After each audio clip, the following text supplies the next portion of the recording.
USC women basketball.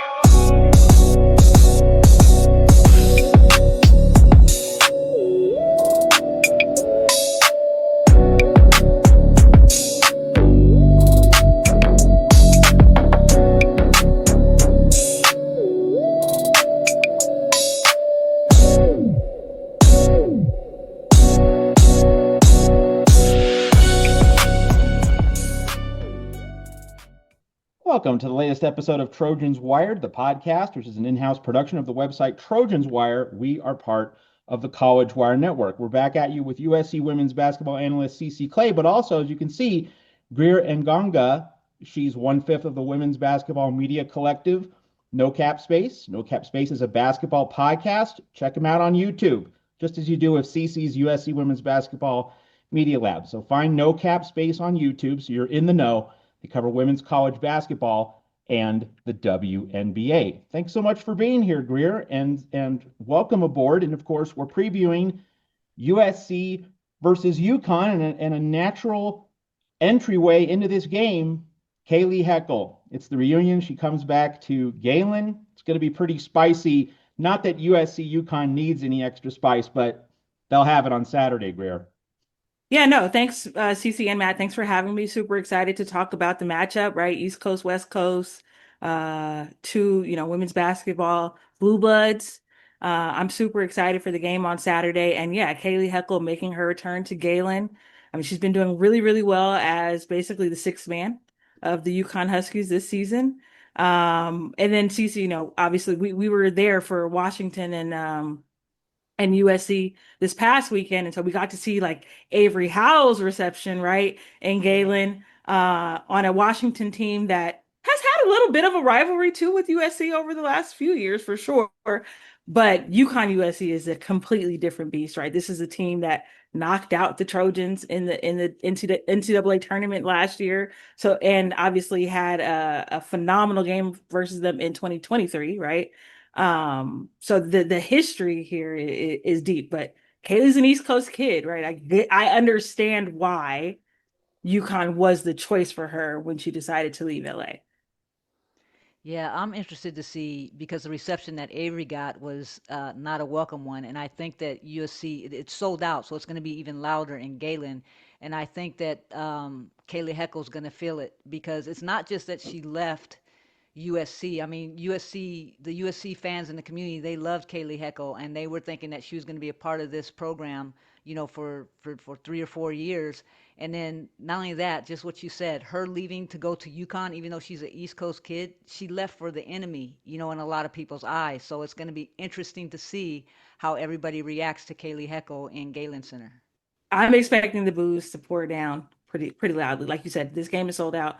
The game last weekend wasn't, but I also am expecting a considerable amount of UConn fans in the building as well. So I expect the boo, but I do think that she will receive quite a few cheers too if she does and plays well. I agree.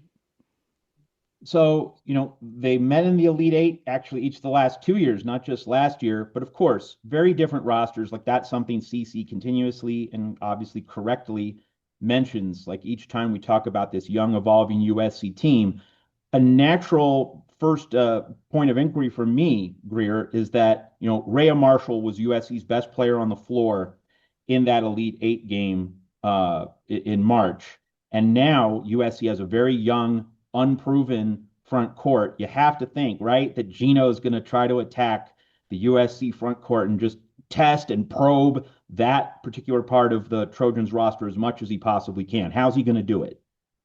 Well, they also got someone in the transfer portal this year named Sarah Williams, who transferred from Wisconsin, who has, I don't know, I never saw the tape, but I'm assuming that she played against USC when she was a member of the Wisconsin Badgers. Yeah. And she was also a two-time, I think, first team performer in the Big Ten. And so she all defensive too.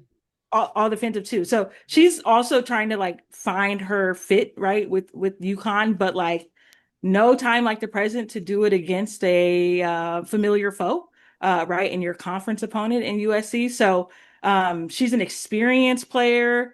Like I said, she is finding her flow and finding her groove as a part of the UConn offense. So this is a great opportunity for her when there just isn't a great matchup on paper, right, for her. She's super experienced, and then again has some familiarity playing against the Trojans.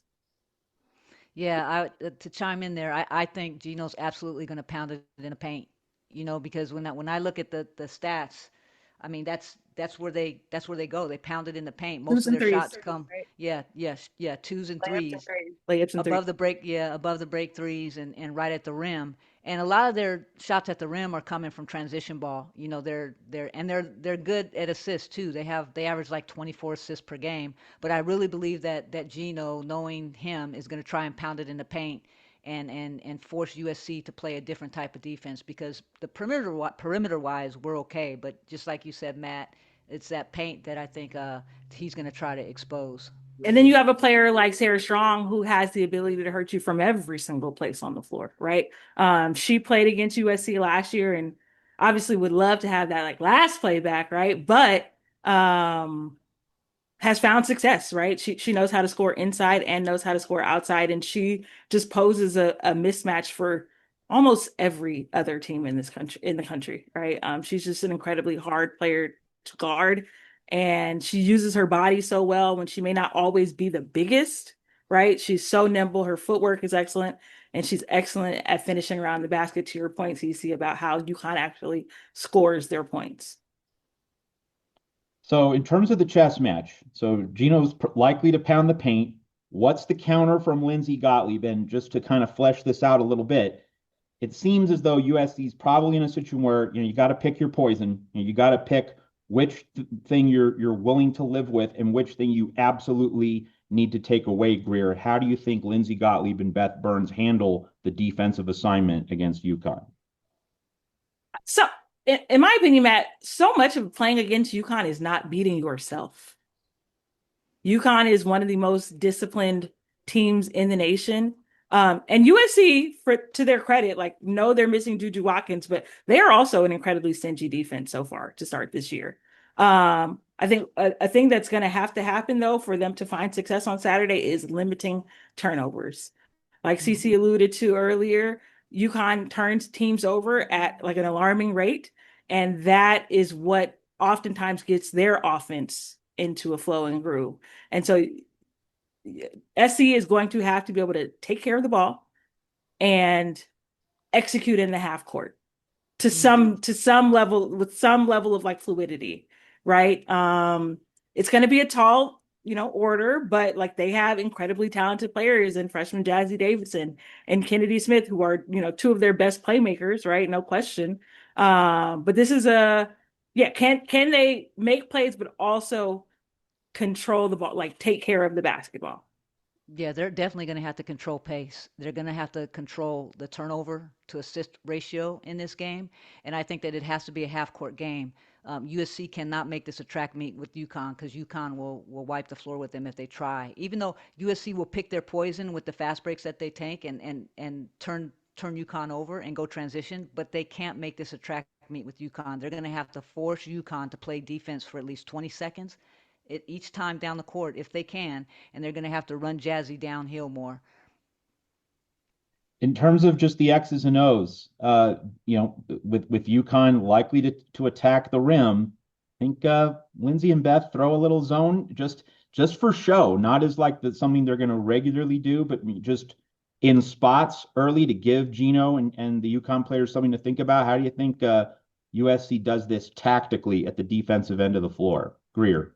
Yeah, you have to run a little bit of zone because you just have to show Connecticut different looks, right? There was a game for them maybe 2 or 3 games ago where first half they were having their way, and then somebody threw in a little zone in the third quarter, and it kind of mucked things up for them. And it took them a second to like recognize that that is what's happening on defense, right? And where the soft spots of a zone are, right? So they haven't seen it in a couple of games. I would imagine that it's something that they've been practicing, but we all know practice and game are just not the same thing. What's interesting to me is that if you look at the big scope of what UConn has done thus far, all of their games that they've like beaten teams by 30 or 40 points have been mid-majors or have been not Power Four teams. The only two teams that have been able to test them is Michigan and Louisville, and both of those teams present different matchup problems for UConn. So it's going to be interesting to see how UConn reacts to the same type of physical play and defensive play that like what Michigan did to them, and I think that's what we're looking at here. Let's talk about the other end of the floor, the USC offense against the UConn defense. We talked about controlling pace and protecting the ball, but in terms of who USC really needs to step up in this game, or at least to be a prominent offensive force in this game, one thing that CC and I always talk about, Greer, is that Kennedy Smith is asked to do everything. So really, you can't place the primary scoring burden on her because she's doing everything else, and it matters a lot for USC. So give me a non-Kennedy Smith and non-Jazzy Davidson player whom you think USC really needs to have a solid game to give the Trojans a chance in this one. I think it's obviously Kara Dunn, right? She is the most experienced scorer on their team. Came from the ACC and Georgia Tech where she averaged like 20 points per game. Has had a couple flashes so far for USC, but not like it hasn't been super consistent just yet. But of anybody, that's probably like who they're the least familiar with in terms of like potential scorers for USC. So I think it's Kara Dunn. Yeah, she's the most experienced player on the team, and like you said, Kennedy is probably going to draw the AZ Fudd matchup, right? And that's just a thing in and of itself, right? Like asking her to also score on top of that, she's totally capable, but just for the sake of game planning, right? I think it's got to be Kara. Yeah, I agree. It's got to be Kara Dunn. Kara Dunn has got to be ready to play. Saturday. I'm thinking today's Friday, but she's got to be ready to play Saturday. And to be honest, Matt, they all got to hit their shots. To be honest, the load has to go on all of them in order for them to be successful against UConn. It can't just be two hitting their shots and one person not. They all have to bring something to the offense on Saturday in order to be successful or keep up with UConn. In terms of other players of note in this game, London Jones is an interesting player because she got blown out by UConn at the Final Four. And so, like, she remembers that. She has something to prove to UConn. But of course, and this is something CC and I always talk about, Greer, how Corey Close utilized London Jones, very different from how USC uses her. So how do you think, what part of the equation, Greer, changes for London Jones in this reunion for her against UConn? Well, Linda's actually 1-1 versus the UConn Huskies, right? Back when she was a UCLA Bruin, they beat UConn in like the Bahamas or something like that, early in the season 2 years ago. So she's 1-1. It hasn't all been like on the L side of the equation, but London's tricky because she's a gamer, right? She gets up for big games typically. Like that is where she makes her name known. I feel like most. And she's fast, she's small, hard to find, right? Just hard to locate on the floor sometimes, right? Amongst the trees, right? I think London's got another player where you've got to put the ball in the basket. That is going to be your chief responsibility on Saturday is coming in off the bench and putting the ball in the basket, right? We know that Malia Samuels is the point guard that starts for the Trojans, and then London is like that infusion off the bench. So to me on Saturday, she's got to be that reliably a bench scorer for them. Yeah, and the one other thing about London is she's got to pick and choose when she decides to drive to the bucket this time. And if she drives to the bucket amongst the trees like Sarah Strong and Sarah Williams, she's got to be able to spray it because oftentimes she gets stuck, because she dribbles in too deep and then she leaves herself no opening. And I think she's got to be smarter this game. If she's going to drive in, that's fine, and draw the defense toward her, that's good. But she's got to be able to know when to spray it out. Go back to USC's front court. One thing, Greer, that CC and I always talk about, it's by committee. Like you can't really pinpoint one person, or you can't put all the burden on one person in this front court. But if you had to guess, Greer, how do you think USC's front court rotation evolves in this game? And kind of a related query, which front court player do you think is best suited to try and handle the difficult matchups that USC is going to face on the low block near the rim? Well, they definitely do it by committee, like you said. We got Gerda playing a little bit, right? Up front, we got Mendez. Is that her? Yeah, Mendez, and Diana then Mendez. Iwuchukwu, Yep, right? Vivian. Vivian, yeah. Actually, I really like their big rotation. I think they all like have different strengths, right? If we could put them all together into one player, like that would be great. But they do have three really individual, like unique skill sets. One thing I'll say about UConn is like they have a tendency, even when they're like ripping off wins, to still lose rebounding battles. Yeah, I was gonna bring that up. I don't mean to cut you off, but in the rebounding, um, offensively, they average like 14 a game, and USC averages 13 a game. And then defensively, they match up too. I think UConn only gets one more defensive rebound than USC. So the defensive battle is going to be interesting, even though Sarah Strong and Sarah Williams are their primary, rebounders. That's going to be interesting. Yeah. Um, Usually what offsets that for them in wins is like they can shoot the three just a little bit Yeah, better than other teams. But historically, if you look back at their losses over the last like handful of years, the really lopsided ones, the defensive or the rebounding margin is very off too, you know? And so that would be another thing where if I'm Coach Gottlieb, like I'm just hammering home to the bigs. Like we know rebounding is about will and want to, and we're not asking you guys to score a ton of points. We're asking you to, of course, limit Sarah and Sarah, but a lot of that comes with ending a possession on the first chance. yeah, yeah. The one thing I will say about the differences between Viv and Gerda is good with bigs that aren't that mobile, like back to the basket, where she can really stick to them defensively. Whereas Viv and Laura are more good with the mobile bigs, and so I think that's where you'll start seeing a rotation when some of UConn's other bigs come in and substitute. Is That's when you'll see the rotation. But yeah, Gerda is definitely better with non-mobility bigs. Talk about To be fair, Jazzy Davidson. that Oh, go UConn has ahead. mobile bigs, to be fair. I think like that is a hallmark of Connecticut bigs is their versatility, is the fact that they can come to the high post and like play make. Sarah Williams obviously is, like I said earlier, still Trying to figure it learning that out. UConn system.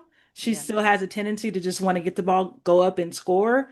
But I think she is incredibly like nimble and versatile for her size. Yeah. Let's talk Jazzy Davidson. So, the evolution of a freshman star, and you get into a big game like this, and this is now a month into the season. So she's had some time to get some feel, develop a rhythm, develop chemistry, a rapport with her teammates. Greer, uh, maybe this is not meant to put pressure on her, but like, do you think the coming out party for Jazzy Davidson, like, she's played really well to be sure, but like, an amazing game, an over the top game. How close do you think she is to having one of those games? Obviously, USC would love to have one of those against UConn. Yeah, no, every player wants to have one of those against UConn, right? It's why if I remember correctly, UConn was in Jazzy's final schools too, Yeah, but they it's did. why you chose to go to USC probably is to say, I want to beat the best, right? And I want to forge like a new path or like reemerge the USC path, right? It's not totally new, but I think she's got an excellent shot. I've really enjoyed her freshman year so far. She's definitely taken a couple lumps, but her ability to respond to like the scrutiny, the pressure, I've been thoroughly impressed. Like I also think like the Sarah Strongs, the JuJu, like those are like one in a million type players. And so if that was the expectation for Jazzy coming in, who was only like the second or third ranked player in her class. So she wasn't like I think actually by the end she might have been number one, but you get what She I'm was saying. number Like, one. Yeah. yeah, you get what I'm saying though. It Yeah. was like Aaliyah Chavez, seeing a bit like they were all in jumbled up there for Yeah. a second, right? Um, I think she can have a phenomenal game on Saturday. Um, she is a lefty, which already poses just a number of issues if you're, not used to seeing left-handed players like that, especially of her talent. Um, she has to be feeling incredibly confident after the performance she had against Washington, and I think scoring a career high 22 points last weekend. Yeah. And those 22 points were like, I won't say hard to come by, but like Washington made sure she earned every single point. Yeah, You know, absolutely. you know what I mean? So yeah, I think a week off essentially, right? In between games. I'm sure the preparation has been incredible in LA. So I think she's gonna play well. And like the thing is like you can play well. You know what I mean? Like UConn is gonna be trying to limit probably some of those other players. Let Jazzy eat, but Kennedy, London, etc. Like those are the players that I would guess that UConn is going to try to focus in on it and make their afternoons very difficult. Yeah, I agree. I mean, Jazzy, I think Jazzy, if they let Jazzy go downhill a little bit more, and if she runs the point a little bit more, then you're gonna see her go off like she did against Washington. And I think that she's getting more comfortable, just like when Coach Gottlieb said in the press conference that they're starting to allow Jazzy to have more responsibility with the ball. And as she gets more comfortable, you're gonna see her do more and more. So it's gonna be exciting to see how she plays on Saturday and what Lindsay does with her as far as within the offense. Is she going to be cutting more? Is she going to be, what they don't want to do is leave her out on a perimeter. They, like I said, they got to get her cutting and they got to get her going downhill in order to be effective. I'm They're also not doing interested it. to see who UConn at least out the door comes with, like in terms of the matchup. Who's guarding Jazzy? Who do you Uh, think is going to guard her? so I think Kennedy is going to be guarding AZ, but I think there's a chance AZ could be guarding Kennedy. I mean, could be guarding Jazzy on the other end. Jazzy's a bit bigger than AZ, but like she has taken the number one perimeter matchup pretty consistently this season. I also think there's a world in which multiple people get different looks at Jazzy, right? We have some really interesting players like Blanca Quinones, who's also a freshman, 6'2", moves incredibly well. If Jazzy is the leader for National Freshman of the Year, Blanca is like a dark horse, right? So I could see it being a by committee kind of thing, but I Do you also think think they it's double her? Do you think they double her? no, and no disrespect, but no. Um, mm, maybe certain places on the floor, perhaps. You know what I mean? Like we know that UConn likes to force turnovers, and if Yeah. you're getting doubled out on the perimeter, that's one thing. But like to your point, how Coach Gottlieb decides to move Jazzy around, like that also might dictate how you obviously will dictate how UConn plays her. So if you're doubling her on the catch versus at the top of the key, or you know what I'm like, doubling her within the flow of their offense, I think using the double at opportune times might be an option. How do you think Kaylee's going to play when she comes in? Do you think she's going to be nerves or, I Hmm. mean, because SC knows her game so well. They know what she can do. They know which side to push her on the court. They know that, they know how to get under her skin. So I'm interested to see how Kaylee responds when her name is called. Yeah, she had a scoring outburst for them in her last game. I think she scored 16 points, which made tie her career high. Um, Who are they playing? oh, I'm just trying to take jabs. That's all. yeah. Sorry.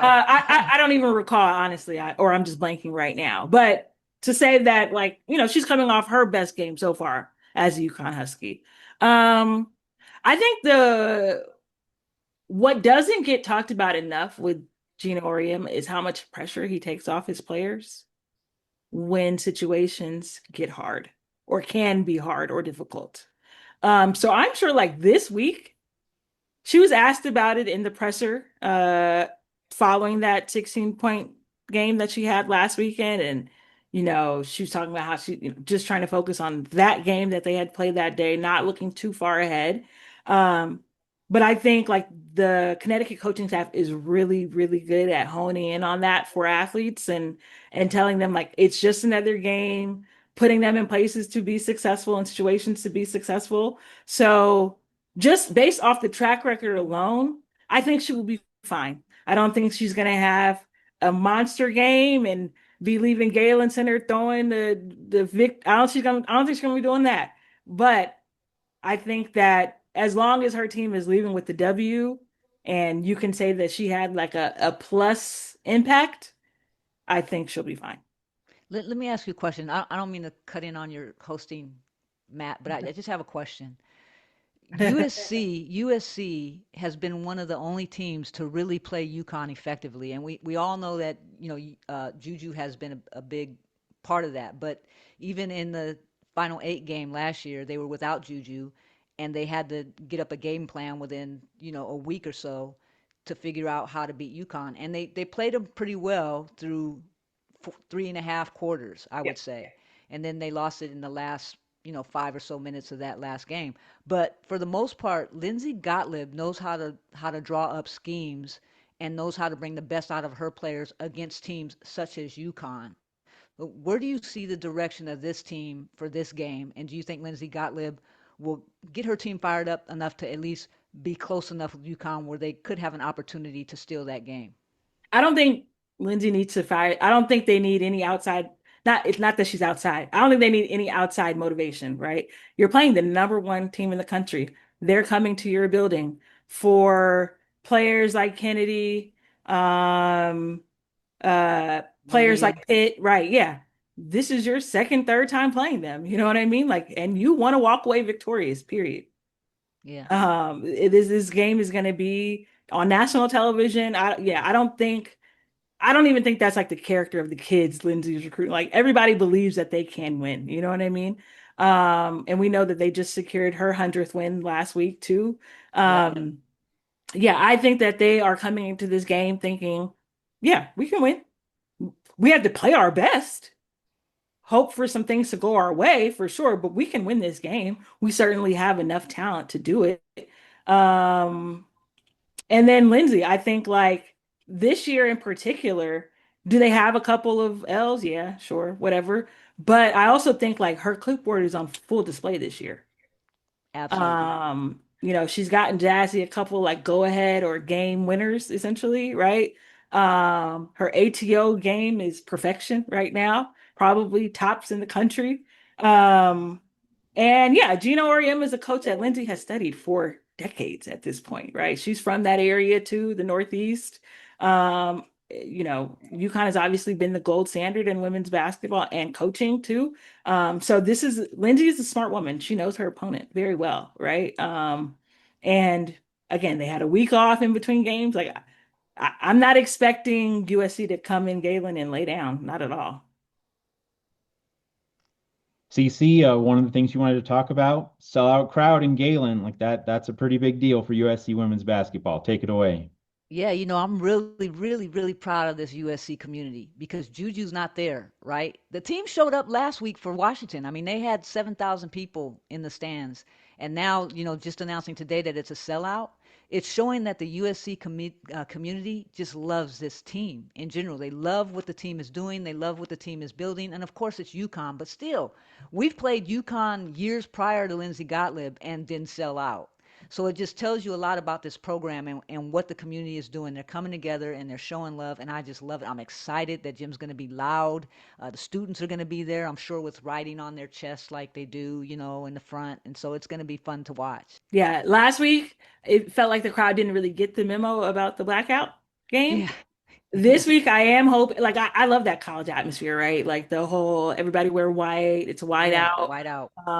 So I'm hoping that USC faithful Trojan, what do you guys call yourselves?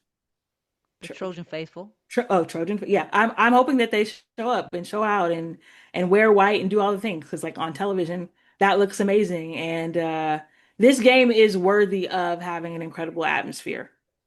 You're watching the Absolutely. two of the top players in the country, right? And Sarah Strong, or three really, Sarah Strong, AZ Fudd, and Jazzy Davidson. Um, these are young women who are going to be stars and already are stars in this game for a very, very, very long time if everything goes according to plan. And you want to be able to say, like, oh, I saw Jazzy Davidson and Sarah Strong play when they were 18 and 19 years old. Yeah. I really appreciate you talking and from a neutral position, knowing that you're a UConn lover. I just want to say Yes. that. Yeah, no, I mean, I am at 1000%. I can never deny that. I love UConn. Like, especially, I think I'm the biggest UConn fan west of the Mississippi. But I also am just a massive basketball fan and women's basketball fan. And to me, nothing is more important than like the quality of the game, just continuing to get better and better. I love that, like, okay, I'm not gonna, I do wish Jazzy had chosen to go to school in Stork, but I totally understand, right? Clackamas, Oregon to Stork, like, what a nightmare logistically to work that out, you know? So I get why. Um, and I really respect what Coach Gottlieb's built here in Southern California so quickly, right? Like I said, she just got her 100th program win, fastest in program history. They got another number one recruit coming next year in Sanaya Yeah. Hall. I'm sure there's going to be a big time recruit in the building on Saturday as well, who has UConn and USC in some of her, you know, in her on her list. So it's overall Yeah. just great for the game that basketball She's matters. coming to USC. I just want to, put that out there right now. She's the last piece of the puzzle. She's coming to USC. I'm sick. I hope not because I feel like I have dibs. I feel like I saw her first, which is probably not true when you're talking about like Gino and Lindsay. Like I'm sure they saw her first, but in terms of like general pop, I feel like I saw her first before she was a freshman in high school. And I was like, and if you guys don't know who we're talking about Kalina Smith, who plays point guard at Ontario Christian here in Southern California. But I feel like I saw her first, and I just remember thinking, like, I've never seen a player this young, personally, with my own two eyes, who had like this much command for the game already and just understanding, right? She's not a tall player by any means, No, no. right? She's very small, actually. But like when I say it does not matter, Yeah, she's tough. I've never seen someone that size where it's like, I have zero qualms about how big you are, actually. Yeah, yeah, she's tough. Yeah. So, I'm still holding out hope, but yeah, if ultimately she chose to be a Trojan, like I would totally get it. But I was here first. What are your takeaways? What do you think USC needs to do to win this game? And what do you think UConn needs to do to win this game? Um, for USC to win this game, I think they've got to win the defensive. I mean, the rebounding. I think like that's key. And then I think they've got to be able to score in the half court. Absolutely. And then And UConn. for UConn, more of the same things that they've been doing, right? Like you said, layups and threes. They are getting closer to the kind of three-point shooting team that they think they can be. It was kind of rocky there to start the season, but you just happen to have AZ Fudd, who's shooting better from the best from three-point of any player in this country. So she Yeah. like has made up for the rest of the team in their three-point shooting pursuits. Um, and then obviously, like, how much pressure are we able to put on the ball? Can we turn USC over? Uh, you know, the USC guards in Pitt and Kennedy and London, like they are gonna have an afternoon trying to get past UConn's perimeter defense. Yeah, and that's the one thing. USC has to limit their turnovers. They have to be prepared. They cannot turn the ball over, and they got to play in half court, and they got to hit their free throws. Yeah, so Cece, we always do this, even with a guest, and Greer, I'm going to ask you for this as well. But like the big statistic, the one statistic or maybe two statistics, and the benchmarks that USC needs to hit in order to have a decent chance of winning this game or at least keeping it close down to the wire.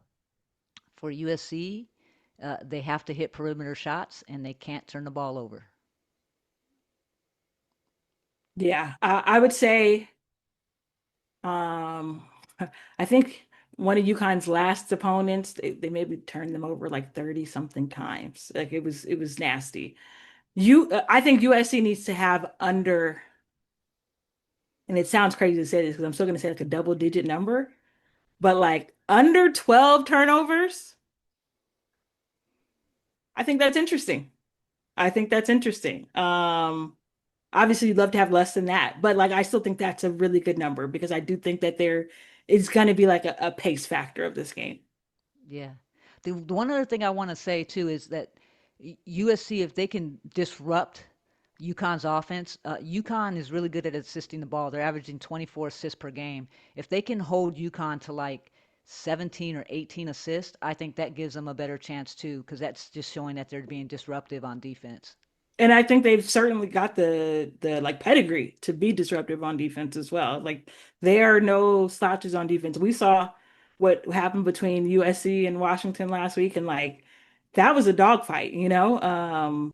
And USC has incredible defenders on their side. Greer, I'm going to ask what you have going on at No Cap Space in a moment. Want to make sure we get to plug you get to plug what you're doing. We want to give that opportunity to all our guests here on Trojans Wire. But just first, anything else we don't want to leave on the cutting room floor? Any other thoughts about this game that we might not have covered that you want to make sure we get to before you talk about what you're doing at No Make sure Cap you're Space? tuning in. That's my biggest thing. Just make sure you're tuning in, right? When the ratings come back next week, I want to be able to say that this is one of the most watched games of the season because that's what both of these programs deserve, right? We have a real cross-country rivalry brewing. Like you guys said, that these are teams that have played twice in the NCAA tournament in back-to-back years. Would be hilarious if the committee decide to put them in the same in the same bracket or like same half of the bracket again. But we need those storylines in this game, right? We do. Like that's just a fact. And Juju's not going to be on the sideline this week, right? Right. She's in Durham or Yeah. in Durham, right? For Yeah. USA national team. And so yeah, this is like this group for the Trojans really has to get it done. And it would be like arguably their biggest win so far in program in this iteration of the program.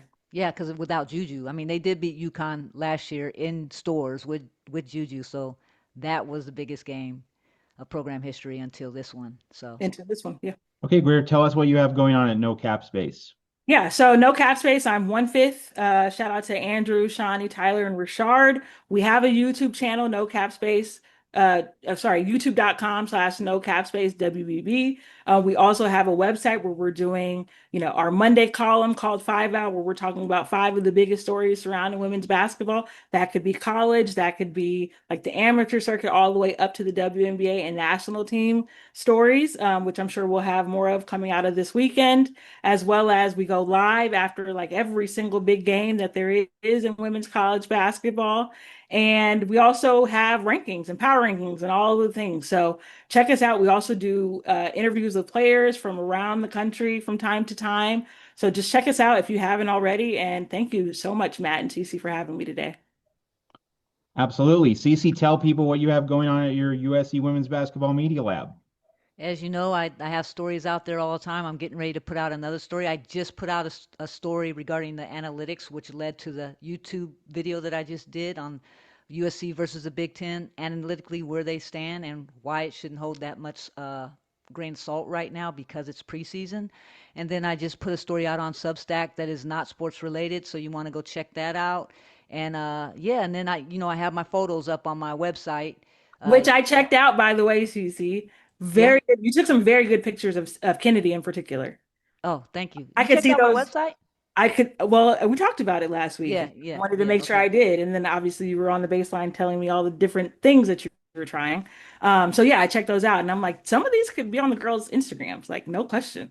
Yeah, yeah. I'm getting better and better at it, and I'm excited. So, and then all the things like you said, I have rankings up on my website. I have player profiles on my website where you can click on the player and it takes you directly to her hoop stats, so you can look at the players analytically and advanced stats and so on and so forth. So, Greer Engonga of No Cap Space, thanks so much for joining our show. Thanks for the great conversation with USC women's basketball analyst CC Clay. And I hear you're both going to be at Galen, so have a great time. And thanks for joining us today. Thank you so much.